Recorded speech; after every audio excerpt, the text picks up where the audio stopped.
এইভাবে খুব কম সময়ের মধ্যে তোমরা প্রিন্ট দিতে পারবে কাস্টমারকে। তো বন্ধুরা, সাইবার ক্যাফেতে একটি কমন সমস্যাটা হচ্ছে যে কোনো একটি আইডি কার্ড টু সাইড কীভাবে তুমি প্রিন্ট করতে পারবে, এই সাইড এবং এই সাইড একটি A4 পেজের মাধ্যমে তুমি কিভাবে এই প্রিন্টারের মাধ্যমে তুমি খুব সহজেই প্রিন্ট করতে পারবে। বেশি সময় নষ্ট না করে সোজা যাওয়া যাক। তো বন্ধুরা, দেখতে পাচ্ছ আমার প্রিন্টারটি ওপেন রয়েছে। এবার এটিতে আমি এই যে আইডি কার্ডটা আমি কিভাবে ডুয়েল সাইড প্রিন্ট করব। তো দেখতে পাচ্ছ আমার প্রিন্টারের আমি আইডি কার্ডটা এই কর্নারে বসিয়ে দিলাম, সোজাভাবে বসিয়ে দিলাম। এবার এটিকে আমি ঢেকে দিলাম। তারপরে এই যে অপশান একটা দেখতে পাচ্ছ আইডি কার্ড কপি, এবার এখানে আমি প্রেস করব। তারপর অপশানটা বেরিয়ে আসলো N11 আইডি কার্ড কপি।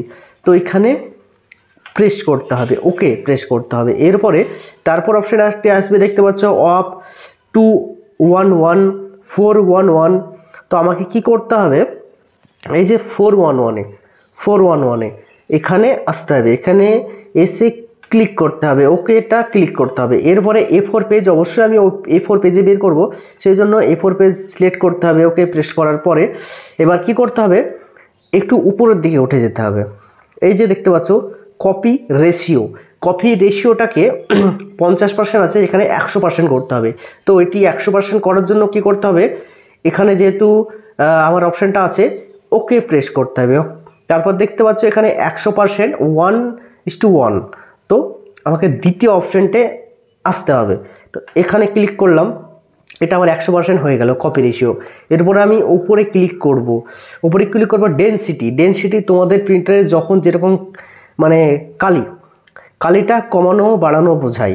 তো আমার এখানে একদম 0 আছে, তো 0 থেকে আমি মাইনাস করব, যেহেতু আমি রিসেন্টলি কালি ভর্তি করেছি সেই জন্য একটু অতিরিক্ত কালি বের হচ্ছে, সেই কারণে। তো আমি -4 রেখে দিলাম। তোমাদের বাড়াতেও পারো কমাতেও পারো, এটা প্রিন্টারের কালির উপর নির্ভর করবে। তো বন্ধুরা, এরপর আমি আইডি কার্ডটিকে স্ক্যান করার জন্য এই যে স্টার্ট বাটন দেখতে পাচ্ছ এখানে ক্লিক করতে হবে। তো এখানে দেখতে পাচ্ছ স্টার্ট কপি, এই যে কপি হচ্ছে। এরপরে আরেকবার এই যে পিছন দিকটা একই স্থানে আমি রাখবো, একই স্থানে প্রিন্টারে দেখতে পাচ্ছ একই স্থানে আমি রেখে দেব। দেখতে পাচ্ছ একই স্থানে রাখলাম, কিন্তু উল্টো দিকটা রেখে দিয়ে আমি ক্লোজ করে দেব। এরপর দেখতে পাচ্ছ আমার যেহেতু সেটিং পুরোপুরি কমপ্লিট আছে, সেই কারণে আমি আবার এটিকে কপি করে নিয়েছি স্টার্ট বাটন টিপে। আচ্ছা, দেখতে পাচ্ছ এখানে স্টার্ট কপি উঠছে। এরপরে এই যে ওকে বাটন ক্লিক করলে আমার যে জেরক্সটা সেটা বেরিয়ে আসবে, 2 দিক প্রিন্ট হয়ে দেখতে পাচ্ছ এই যে বেরিয়ে আসছে।